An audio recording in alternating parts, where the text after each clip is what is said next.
Hello again, and welcome to Elevánt Insights. We are very excited to be hanging out with you again. My video just went off. Sorry about that. I should be back.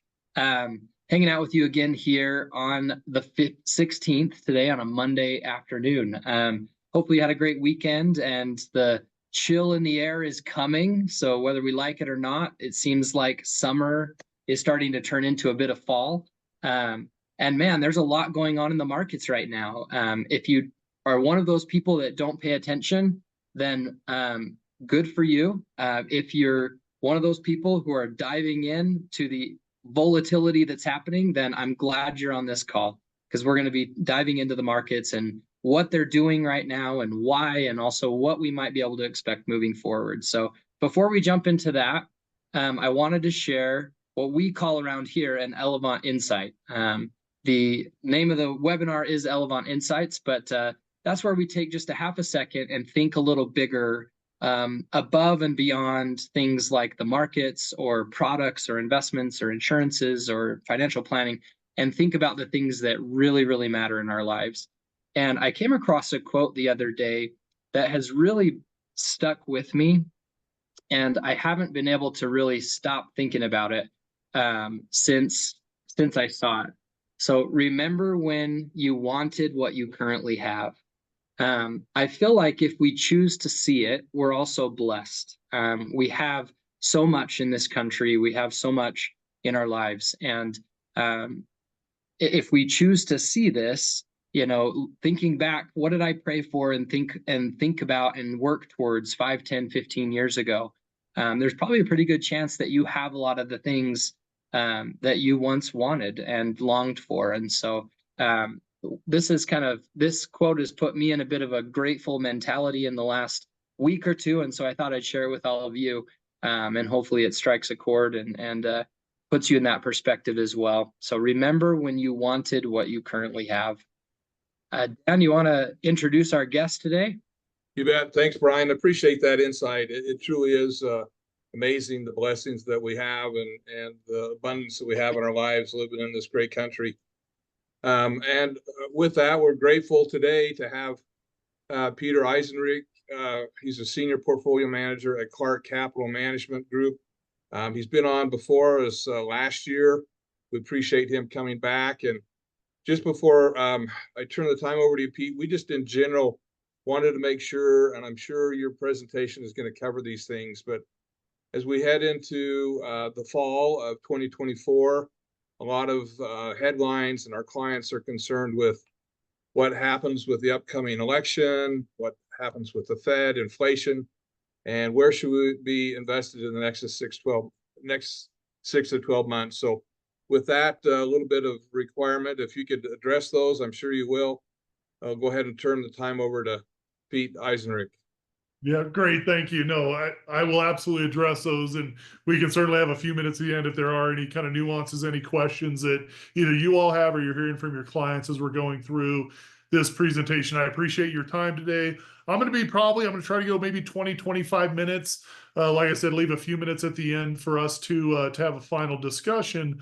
But yeah, I will address kind of our thoughts on the Fed, what we think about when we think of an election season. I literally have a special section in this presentation where we'll talk about the election, and then kind of, as we're looking out over the next 6, 9, 12 months, how we view the market and things we're really focused on. I will make sure that I talk to you about that. I am going to share my screen. And again, I always appreciate, doing the calls for this group. I know Brian knows this and his team. I'm a Southern Idaho guy. I grew up in Boise, Idaho. So I don't know how many of you are in that general area there in Twin Falls in Southern Idaho, but always great to talk to folks that obviously I've got a pretty good connection to from my childhood. So with that, let me jump into it here. And for those of you that were on the call before, or when I've talked to this group before, I do start most presentations with these 5 gauges. I'm going to go through every one of these particularly. So again, I'm not going to spend much time on this particular slide, but I will talk about all 5 of these and how this really does set up our view on what are the opportunities we're seeing over that 6, 9, 12 month type of a time frame. Before I jump into it, let me give a couple kind of executive summary bullet points. Really, when we think of the second quarter of the year, and really we could extend that really into what we've seen so far the third quarter, it's been a mixed environment for stocks, right? We've had a better backdrop for bonds as interest rates have come down. So that's been a bit of a change in the story over the last 3 or 4 months, is that interest rates coming down have really helped that bond side of the portfolio. And again, overall, it's been a good year for stocks, right? A lot of volatility. We've had a little bit of change in leadership. I'll talk about that in just one second. But again, pretty interesting environment when we see pretty good backdrop for stocks, but bonds have recently started to improve as well. I've been at Clark Capital, guys, coming up on 7.5 years, somewhere in that time frame. In my career here at Clark, only 2 times has our chief investment officer changed his price target for the year end. This year was the second time. So mid-year, in his mid-year update, he went up to about 5,800 on the S&P 500, kind of as his year-end target. That was an increase from 5,300. Now, I always like to say, don't get too hung up on the actual number. Again, trying to call an actual number is really hard, right? We would all agree to that. It really is more directionally. And it is kind of that idea that directionally we see some opportunity still in this market. And I would say we're seeing that still today. We saw that at kind of the mid-year point, and that's the reason why we did raise that price target. The 10-year treasury yield, that tends to be a benchmark that we really look at to determine what are interest rates doing. We kind of gave ourselves a pretty wide range on where we thought that 10-year treasury yield would be this year, between about 3.25 and 4.5. Now, we were actually above that 4.5 earlier, kind of in the late spring in that April timeframe. And we acknowledged at the time, said, boy, it got above where we really thought we would see it. However, we thought it was too high. We thought it would come down. We've really seen interest rates come down, and now that we're on the cusp of a rate cut cycle that is likely going to begin here in a couple of days, we think the trend for rates will continue to be lower. Again, rates have come down pretty dramatically from that 4.7-ish. I think we got in that range in April. Now we're at about 3.6 or so, 3.7 when we look at that 10-year treasury yield. And as I've said, rates going down are a better backdrop for bond prices and that bond part of a portfolio. The economy is showing signs of slowing. Not a surprise at all from our perspective. We would say a recession is still not our base case. We do think the economy will have that soft landing. You might have heard that term probably too many times now here in the last 6 or 9 months. But what that really means is we think the economy is going to slow, but we think it will still grow. I'll talk about that when we get to the economy section. Again, just a matter of time before the Fed starts to cut rates. We are literally down to days now on when that first rate cut is expected. I'll kind of talk about how the market is pricing that in. From a valuation perspective, something we care a lot about. It's actually something we were talking about before the call. We think valuations for stocks are fair, and I'll talk about why we think that and really how that sets up our view for the opportunity for stocks as we look forward.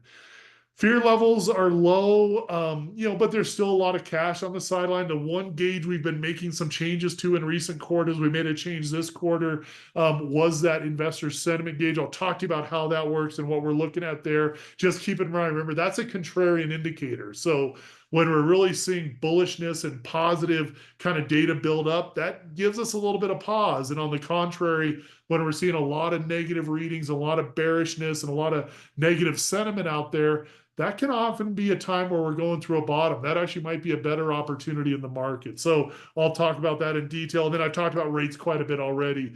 Intermediate long-term rates, they moved higher earlier in the year. They have been coming down from that April high level. And again, as we're getting ready for the Fed to start actually cutting rates, we think that trend will still be lower. Really interesting slide. I like that we have it in there. I know it's a little bit dated, but if you think about the first 6 months of this year, we were dealing with what we'd call kind of a large cap growth dominated market. So that purple line there on top. So the first 6 months of the year, the S&P 500, the one we all hear and talk a lot about, was up a little over 15%. What I want to bring your attention to is, remember, the S&P 500 is a market cap weighted index. What does that mean? That means those biggest technology companies. Now we literally have what, 2 or 3 $3 trillion companies out in the marketplace. They have a bigger influence on a market cap weighted index, right? Their weighting goes into account when you're looking at the building of the index. Look at that 5.8% return there. That's the S&P 500 equal weight. Same stocks that we have in the S&P 500, but instead of making a market cap weighted, we make them all kind of equal weight. Pretty big disparity there when we think of that little bit north of 5% and then north of 15% type of return. And what this tells us is kind of the average stock. If we think about the equal weighted index, that tells us what the average stock is doing. Hasn't been quite the same picture, right? The average stock up a little over 5%. The market cap weighted big tech names, those were really what drove the market through the first 6 months of the year. That's where we're seeing a big disparity between that. What's really interesting is in July, and we've seen it happen since that point, August and September, we've seen what we call rotation occurring in the market. So small caps and mid caps and value companies have started to kind of show some better performance. It's not only been those largest cap tech names. And I'll give you one example, that blue line on the bottom, up 1.73% through the first 6 months of the year. I don't expect you all to know this, but would you all believe that it was up over 10% in the month of July alone? Small caps were up over 10% in the month of July. So talk about rotation, right? Really movement away from those big, large cap tech names into some of these smaller cap names, value, mid cap. We would call that a broadening happening in the market. And I would argue that's a healthier market overall when we look at those kind of data points. I love this slide, especially when I'm talking to clients. Now, what is this slide telling us? Remember, corrections are normal. It is kind of part of the deal of being an equity investor. And I think having you understand that, having you be aware of that, I think is important, right? You kind of say, hey, I know this is part of the deal of being an equity investor. So when we look at that 5% corrections, believe it or not, we average a little bit more than 5% corrections every calendar year. Do y'all know how many we've had this year? We've had 2. So kind of right in line when we think of where we tend to be when we think of those 5+% corrections. We actually average, believe it or not, a 10% correction every calendar year. Now, this is data back to the 1920s. So again, a long history of data. You average a 10% correction on average every calendar year.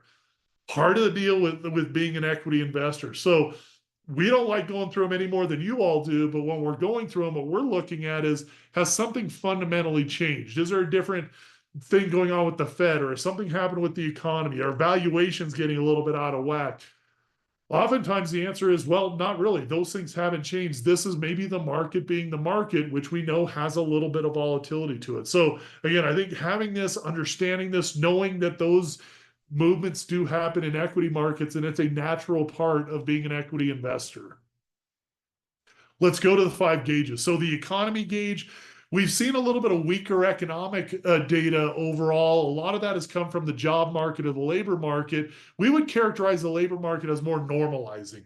We have, and we are still in a period where there are literally more jobs open than people looking for jobs. But 6-12 months ago, we were where there were millions and millions of more jobs open than people looking for jobs. Those have kind of come back into a little bit better range. It's not a 1, it's about a 1.1 to 1 ratio. It's actually a little bit below that. Not quite 1 to 1. There's still a few more jobs open than people looking for jobs, but that ratio was much higher really several months ago. So more normalization, but what does that mean? That means we are seeing some weaker economic prints when it comes to the job market. My first slide, I'll show you the unemployment rate, and we'll talk about that. Again, we think the economy is slowing, but we do believe we will avoid a recession. Now, we could be wrong, right? We could actually have a recession, but the way we look at the economy is, even if we were to technically go into a recession, we believe it would be more mild right now based on the strength of the consumer. It's hard for us to envision a really kind of a bad economic environment developing with still such a really healthy labor market. Yeah, we know it's weakening a little bit, but really was at some extremes when we were looking at kind of such a low unemployment rate. The ratio of the number of openings versus number of people looking for jobs was really stretched. So now it's more normalizing, but again, something we keep a close eye on. Inflation is trending down. And this is something we've been pretty unequivocal about, where we have seen this trend for the last several months. And we don't really ever expect for economic data or market data to go in one direction, right? There's usually bumps along the way. we had bumps along the way earlier this year with some of the inflation data, and that really kind of got the market concerned. But from our perspective, it was, hey, this is still trending in the right direction, and inflation is still improving. This should still allow the Fed to start to cut rates. And I know that's one of the specific topics we talked about. We will talk about that in a moment. But again, we still think that trend is improving, and probably inflation data in the recent months has been more in line with, yeah, it has been improving. We are heading toward that goal of the Fed of that 2% kind of long-term inflation target. Earnings are at record highs. I'm going to spend a few minutes on this because this is really critical in our world at Clark. And again, we still think, obviously, at the end of the day, the economy and economic growth is what helps drive earnings growth. So here's that unemployment number. This is pretty interesting when you look at this slide, because it's a good slide. Don't think we had a bad print on it. Those vertical beige columns, those are actually recession. So what do we tend to see? Well, we tend to see that unemployment rate tick up prior to going into a recession. And when you're up about 0.6% from the prior low, gosh, it looks like where those orange darts are, you're kind of in a recession, right? In the beginning of a recession. We are up over 0.6 from where we were. We're at 3.4% was the low unemployment rate during the cycle. It was, I believe, April of last year, kind of the spring of last year. We're now at about 4.2% unemployment level. So we're up 0.8 right now. We're up 0.9 last month. That actually improved in the last reading. But this is one of those data points that tells us we should have some caution in regards to economic growth, that, hey, we tend to see weaker economic environments as the unemployment rate picks up, right? We're a very consumer-oriented economy and really consumer-dominated economy. So we want to keep a close eye on this. Now, we know we came off a really low unemployment level, that 3.4%. I think we'd all agree that, low 4% unemployment level is still pretty good when we look at the economy. And we're still, even though they've been kind of some disappointing job market data points in the last couple of months, we're still adding hundreds, 100,000+ jobs in the last couple of months. In both of those months, I think the readings were both over 100,000 jobs. So again, I would say probably not a recessionary condition, right? Still seeing 100,000+ jobs added to the economy. But this is one of the data points that tells us, let's be prepared for a little bit slower economic growth. Here are some of those inflation data points. So here we got CPI, PPI, and then the Fed's preferred one, the PCE. These are trending lower, right? We're going to have bumps along the way, but we would argue inflation has been trending and improving, coming off of those highs that we were dealing with in 2022, 2023.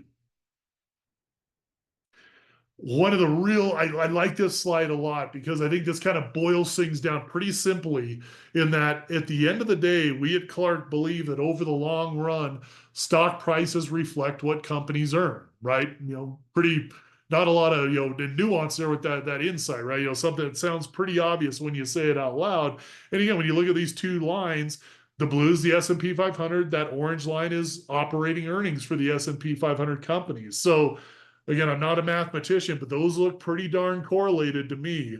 What did we have in 2022? Well, we had earnings drop. What happened to the market? The market dropped, right? We actually thought the market overreacted to the kind of modest earnings declines that we had in 2022. And when we're looking at data now, earnings are expected to grow this calendar year, 2024, and next calendar year. So we're down, and I kind of looked at some recent updates on this. We're still expecting double-digit growth, kind of low double-digit growth for calendar year 2024. Now, gosh, we're 9 months into 2024, right? And then we're kind of in the mid-teens. It's actually a little bit higher number we're expecting for 2025. So in an environment where we would argue, and I'm going to talk to you about this in just one second, that valuations are fair, not a cheap market, but not an expensive market either, and earnings are expected to grow, we like this as a very base fundamental backdrop, right? Fairly valued stock market, earnings are expected to grow. So when we think of a price to earnings ratio or a PE ratio, if we have the earnings expected to go higher, then that creates opportunity, we think, for prices to go higher as well. This has been one of the ways I've been able to answer questions that I've gotten at times this year, which is, gosh, Pete, are you nervous that stocks are at an all-time high? I know they're not quite at them now. I know we're getting close to them again. But the way I would answer that was, well, earnings are at an all-time high. If you look at that calendar year 2023, I know it didn't make a lot of press, but in calendar year 2023, last year, the S&P 500 companies earned more than they ever had in their history. So if we get this double-digit earnings growth this year, that's double-digit earnings growth this year off of record earnings growth last year. And again, we can kind of keep that going, right? If we get earnings growth in 2025 from any growth that we have this year, that will again be new record earnings. So we like that fundamental backdrop where earnings are expected to grow. Obviously, those are estimates. They are subject to revision, but that is something I and really our investment team keeps a very close eye on. Hey, Pete, really quick. Yeah. If you can go back one slide, I've got a question for you. Sure. So a lot of times when we're talking to investors and they're watching the news and seeing headlines, and go back one more if you could, the one that showed the recession. Oh, yeah, sure. Yep. This There one. we go. Yep. Yeah, perfect. So from what you were saying, it almost seems like as we've been sitting waiting for this recession, it kind of touched ground without us really realizing it. Like we may be in a little bit of a recession already in reference to unemployment rates. And the soft landing seems to be a pretty strong baseline case, as you mentioned. But then very quickly you switch from the economy to where if you go through the next couple of slides, talking about earnings and the stock market doing relatively well. And, it does make sense that if stocks or if companies are making money and you own part of that company, you're going to make money too, right? So if earnings are doing well, then stocks tend to do well as well. So maybe just take a half a second and delineate what the difference between the economy and the stock market. Because I think sometimes we get those put together where it's like, oh, the recession is coming. We're in a recession. And then we're seeing the stock market doing something that doesn't feel like what it should be doing in a recession. So does that make sense?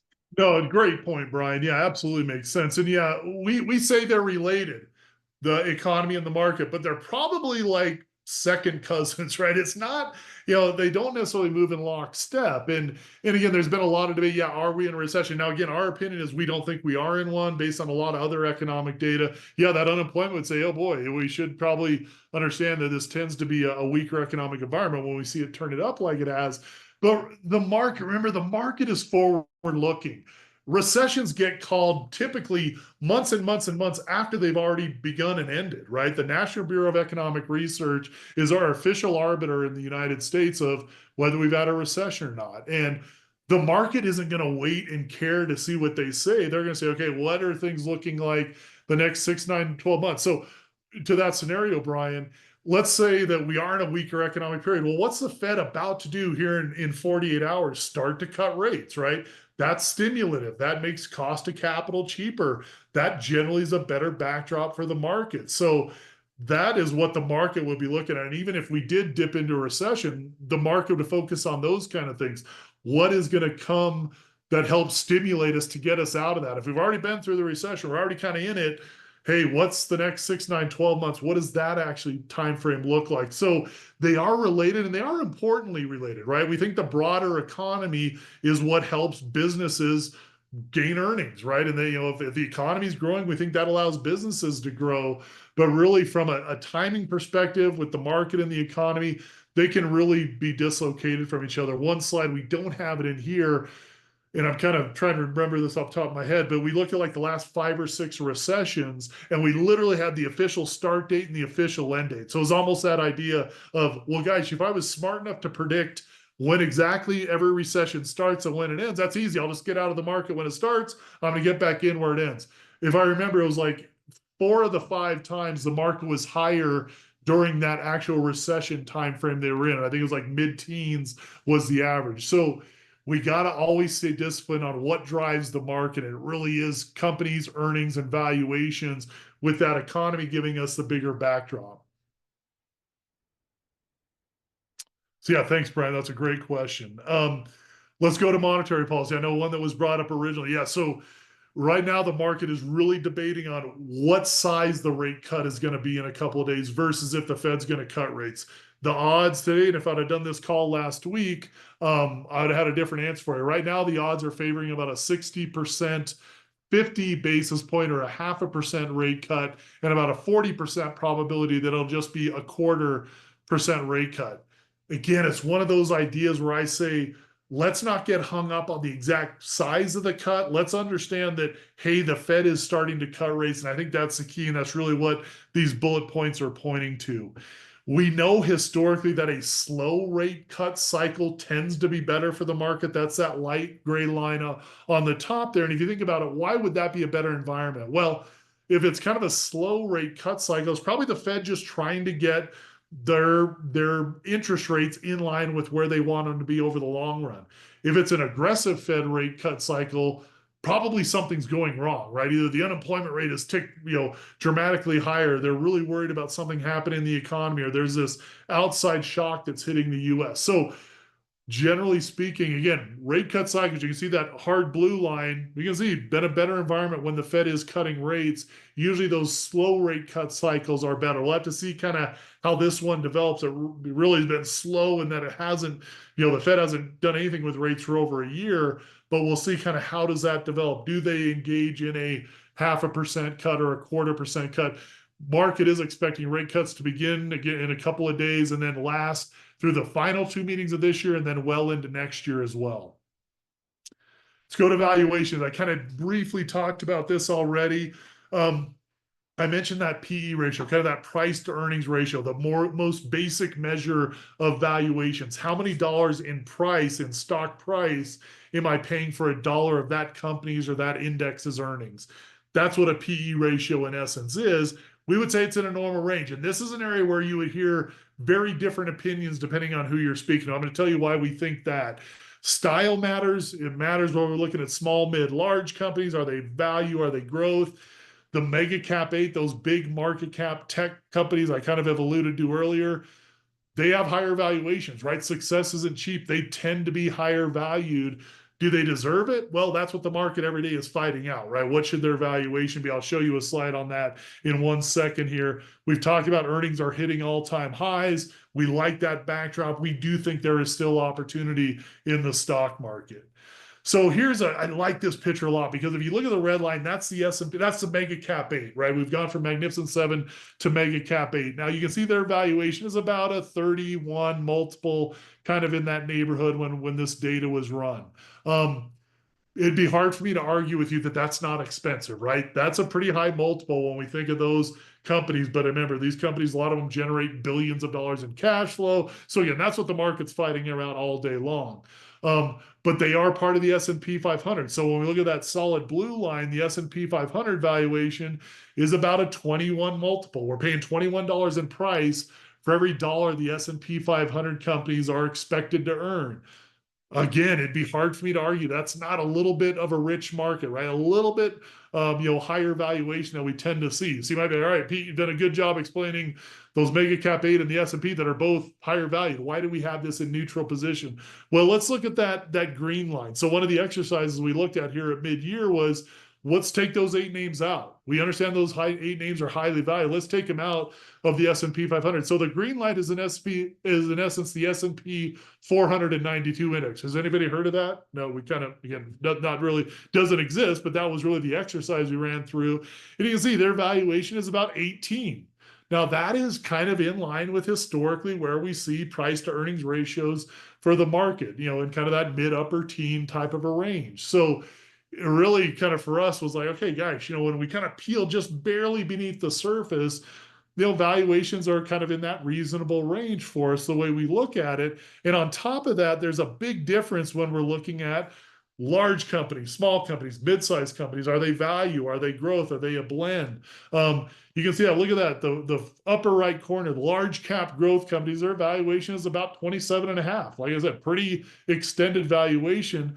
But going to that small cap value, they're at about 14.5. So not quite half the valuation, but much better valuations when we look at that small and mid cap range compared to that large cap growth. So again, we're an active manager. Our team can go out and seek where do they find the best opportunity out there. And I always want to be clear, it's not that they're scared to be in that large cap growth space. We can and do own several of those companies, but we want to understand what are we paying for. Let's make sure that we can understand the valuation based on what those company opportunities are. So overall, we kind of put all that together. We'd say valuations are kind of fair, right? Not cheap, not expensive. We have that in that neutral position. Investor sentiment, the fourth gauge, the one we have changed in the last couple of quarters. And this is a bit of a negative gauge for us. Now, remember, I said this is contrarian. There's a great Warren Buffett quote that really, I think, helps you understand what we're trying to do here.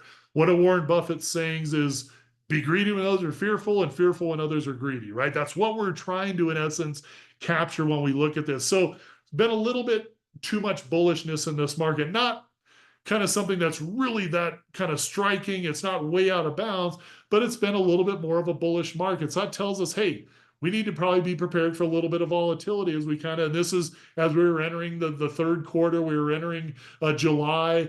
Didn't happen in July, but we know in that late July, early August timeframe, we got about an 8.5% correction. So I'm much more concerned over the long run. What does that economy gauge look like? What does monetary policy look like? What do valuations look like? That gives us a sense of what we should expect over a market cycle. This tells us, hey, in the short term, what kind of environment might we see here in the next few months? Tells us might be a little bit volatile. It is a very sensitive gauge. It can and does change quickly. We have an election coming up, right? I'm sure I don't need to tell anybody that this day and age, but elections, we see some volatility as we kind of head these late summer, early fall months as we're heading toward an election. There is a lot of cash on the sidelines that can be supportive of the market, but we kind of put all this together and say, okay, little bit of a negative reading here because there is a little bit excessive bullishness out there in the market. Kind of that idea of, I feel like the pilot, right? Hey, we're going to get to your destination, but we might have a little turbulence here over the next 10 or 15 minutes. It feels like that's the environment we're set up for as we're kind of closing out the summer and moving into the fall. I know it's kind of a tricky slide to read, but if you look at those green and red lines, those go between bullish versus bearish readings. So you can see when we ran this at about a 44.4 bullishness. I looked at it this morning. The latest read was just under 40% bullishness. On average, we have about 37.5% bullishness. So still kind of in line with what our gauge is at, right? A little bit of extended bullishness, nothing that kind of is screaming either way. And this is one of those gauges that I think is better when it's at the extremes, where we're seeing extreme bearishness or extreme bullishness. We're kind of more in that middle ground, but we'd say, kind of looking at it all together, hey, might expect a little bit of volatility as we move toward the election. Here's the VIX index. So pretty interesting when you think of the VIX index, this red line on the bottom, that was showing again a little complacency. We hadn't had much movement in that. That one Monday we had in early August when markets kind of went haywire and everything went all over the place, the VIX index actually hit its third highest reading in its history. Now that was on an intraday basis. It dropped dramatically, but we were looking at it when that was happening. We're like, guys, do we think this is similar to the credit crisis and the pandemic, which were the two higher, prior highs that we've had, and this being the third highest level this kind of Monday in August? We thought it was the market overreacting. And we kind of said that, and we thought that. We came out with a piece that talked about that. And within kind of a week or 2 weeks, we'd really kind of repaired a lot of that kind of, weakness that we'd had on that Monday in August. So again, we got to be aware of this stuff. It was kind of showing that there was some complacency. We've got some volatility back in the market. Again, probably a bit healthier when there's a little bit more skepticism out there in the market. Now, let me do my final gauge, and I've got 1 or 2 slides on the election. I know I'm going a couple minutes long here, but I'll wrap up here in just a couple minutes. We have our interest rate gauge in neutral. Again, we expect the Fed to start cutting rates here in a couple of days. We think long rates, they've moved down quite a bit. We think that trend will still be lower, but we're really expecting shorter term rates to drop, and that will help that third bullet point, the yield curve, to start to normalize, where shorter term rates over the long run, we expect them to be lower than long-term rates. We've had a couple of years where that has not been the case. We're starting to see it in certain parts of the yield curve, but we think as the Fed starts to cut rates, we'll see those shorter term rates drop even more dramatically. What a difference 4 years makes, right? Here's our interest rate world here. This is early July, the blue line, and there the red, that was 4 years prior, July of 2020. There wasn't a lot of yield out there, right? That was the Fed purposely keeping interest rates down. And that's a challenge if you're a bond investor, which is we would say this is a much better bond environment now because there are interest rates out there that are higher. There are higher coupons, higher yield opportunities. So gone through a challenging period as the Fed was raising rates, kind of getting to these higher rate levels. But now where they sit, we think a much better opportunity on that bond side of the portfolio, but very dramatic when we think of where interest rates were kind of 4 years ago in July, and then what we were just dealing with here in July of this year. Let me talk about the election. Again, great, love the question. We are getting a lot of this. Let me be kind of as clear as I can on this. We do not make investment decisions based on an election cycle. Kind of full stop, right? No buts, no ifs. We have looked at this all different ways, right? Looking at different compositions of DC, the House, the Senate, what's going on in the White House. You really don't pull a lot of data point that's really actionable from that. We think of elections, they can be volatile, right? I think that's what we're going through, kind of what we're expecting as we're going here the next couple of months. But you can see this data. I mean, again, not really telling on either side, looking at the different makeups with a Republican or Democrat president. The one that might stand out is, gosh, that Republican president with a Democratic Congress up over 1%, just barely. Does anybody have a guess what the biggest influence on that was? 2007 to 2009, right? The credit crisis, right in the heart of the credit crisis.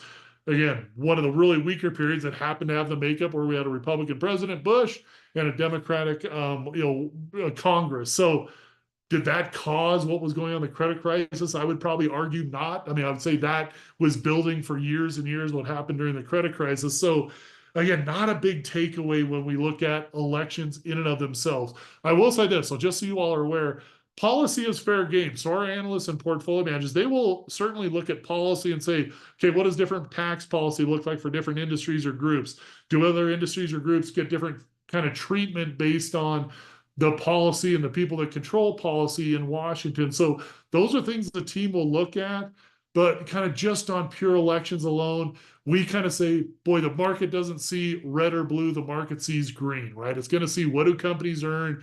That's what the market is ultimately going to be reflecting. Can cause some volatility, right? Kind of in line with a few of those other data points we talked about. So kind of expecting some election year volatility here in the next couple of months, I think is fair, but it really doesn't change what the market ultimately does. You can see incumbents, we tend to see the markets doing better when incumbents win.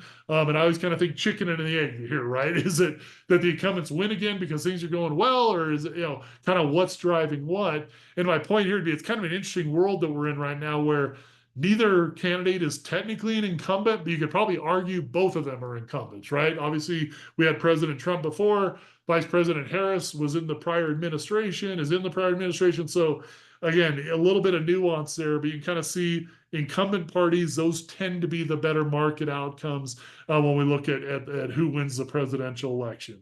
My final slide, we've talked about the economy slowing, but we do think that the odds favor a soft landing. Earnings we like that growth there that's expected. Those are solid. We think that should be supportive of stocks. We think inflation continues to ease as we move forward. The Fed literally 48 hours from now, so Wednesday of this week, we get the Fed decision. We think they'll start cutting rates. 25 or 50 are kind of battling out what it'll be. Like I said, the odds today are favoring 50. That can and does change. Like I said, last week it was favoring 25. Interest rates, again, we're seeing better opportunities in the bond market. That one slide I showed you where rates were in July this year compared to July 4 years ago. So, again, we do still think there's opportunities in the bond market. And the election, we think it provides uncertainty, volatility, but it really shouldn't be disruptive of what companies earn. And that is, at the end of the day, what we really think what matters. So with that, Brian, happy to have you jump back on. Dan, happy to have you jump on as well. If there's any final questions that you all have or any questions that came in, let me clear these disclosure slides, but happy to have you guys come back on and see if there's any final points you want me to talk about here. I think one thing that I'd love to hear your thoughts on is, there's a lot of data out there that supports this idea that rather than, this is talking about the elections, rather than the stock market supporting one candidate or another, it almost seems to support the lack of uncertainty. So whoever wins, we now know who it's going to be. And as an entrepreneur driving revenue growth in my company, if I'm an S&P 500 company, I'm just thinking, man, I don't really care who wins. Just tell me who wins so that I can move forward and make decisions. I can make money in any environment. A lot of these companies that have been around for 100+ years, they've seen it all. So So maybe talk for a half second Yeah. about uncertainty in the markets, and that plays into interest rates too. No, it's a great point, Brian. What's interesting is what we tend to historically see is like the first 4 or 5 months of an election year and a year like now is being more volatile, right? Kind of a choppier period. It didn't happen this time around, really, for the most part. And we kind of were looking at, we're analyzing why did that happen? It was like, well, we kind of, in essence, had two known quantity. There really wasn't a big kind of the Republican, we pretty quickly Trump came to the top of the ticket, right? There really wasn't a big battle for who was going to lead the Republican Party. And at that time, Biden was going to run for re-election, and then Harris took over. So again, similar administration. So it was interesting. We kind of forego that volatility we tend to have. It seems to be coming in a little bit later here, Brian. But I will tell you this one historical stat, and again, historical data doesn't need to repeat itself, but it's interesting. And you don't actually have to get past the election. You don't have to wait till early November. We actually, once we get closer to the election, it gets pretty clear for the market on either who's going to win or guys, we're pretty comfortable in either scenario. You tend to enter, when we look at that 4-year presidential cycle, one of the best periods of that 4-year presidential cycle is kind of a little bit before the end of this election into kind of the middle part of next year. Because to your point, I think the market is pretty darn good at adjusting, right? Businesses are pretty darn good at adjusting to whatever the rules of the road are. What they don't tend to like is that uncertainty, not knowing what those rules of the road are. So yeah, that seems to be, the uncertainty causes volatility. Once that passes, boy, it seems to be businesses are pretty good at making decisions in that environment. I love the way you said it. I mean, a lot of these businesses have been around for 100+ years, right? They've seen it all. So yeah, they're pretty good at adjusting to that, regardless of what that election outcome is. That's a good point, Brian. Pete, one question that I had as we're kind of on the sidelines waiting for maybe the elections to run out, and those folks that are perhaps still sitting in CDs or high yield money market accounts with rates starting to drop. What would be a good process going forward? Is now the time to start moving some of that cash in, or do we wait till we have more of a certainty as to what's going forward?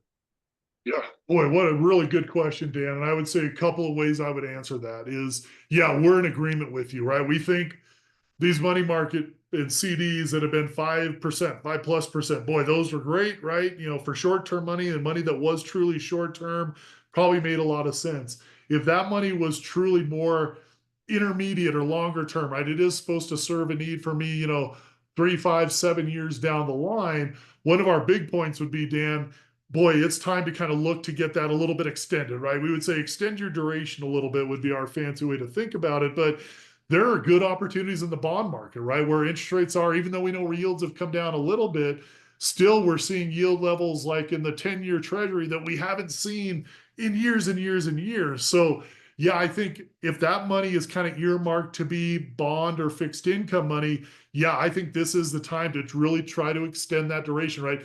Build into more of an intermediate bond portfolio where, and kind of our thinking there is, yeah, we know the short-term rates might be a little bit higher in the front end, but those rates might go away in 6 months. Why not, hey, say, all right, we've got some investment in these 5, 7, 10-year bonds. We know those interest rates aren't quite as high as those short-term rates, but boy, I get a much longer runway with those as well. So that is kind of one of the things we have been talking about, Dan, is, yeah, probably is the time to make that move out of that short-term money into longer term. Now, whether it goes into the market like equities or not, I know I've been talking about volatility. Gosh, I wish we were good at timing the market, right? We don't pretend to time the market. We don't believe in timing the market. I kind of think if somebody is truly a 60-40 and they have money to deploy, I think, boy, kind of getting that into that allocation, I think makes sense. And it doesn't mean that, hey, I might want a dollar cost average into that. I very reasonable approach as well.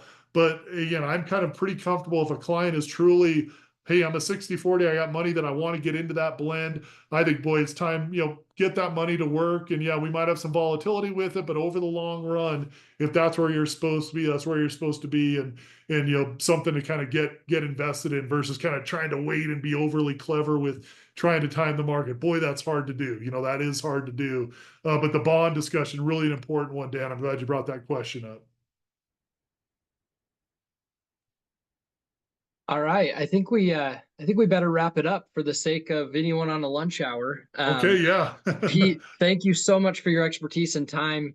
And something to highlight, Clark Capital has teams of analysts and portfolio managers that are all around Pete, helping feed this data that we're getting. I mean, what a wonderful resource Clark Capital is for us, and Pete in knowing how all this works and being the voice for what's going on at Clark Capital. So thank you so much for your time and expertise, and we'll definitely have you on here again. Quick announcement for next month's Elevánt Insights. So the reason we're doing this Elevánt Insight coming up in October is because I couldn't sleep last night thinking about this myself. So I felt like this might be on your minds as well. And basically, pretty clear that we're getting a little closer to the end of the year. So we're going to be talking about year-end tax planning. So on October, I'm just double checking, on October 15th at noon. So to carry forward our 15th of the month, if not on a weekend and at noon, we're going to talk about some year-end tax planning tips, just some different things that we can do coming into the end of the year while we still can, to try to mitigate or minimize taxes, or just be forward thinking about our tax results at the end of the year. So tune in for that. You'll see some invites coming. And until then, we will see you next month on Elevánt Insights. Thanks, everybody.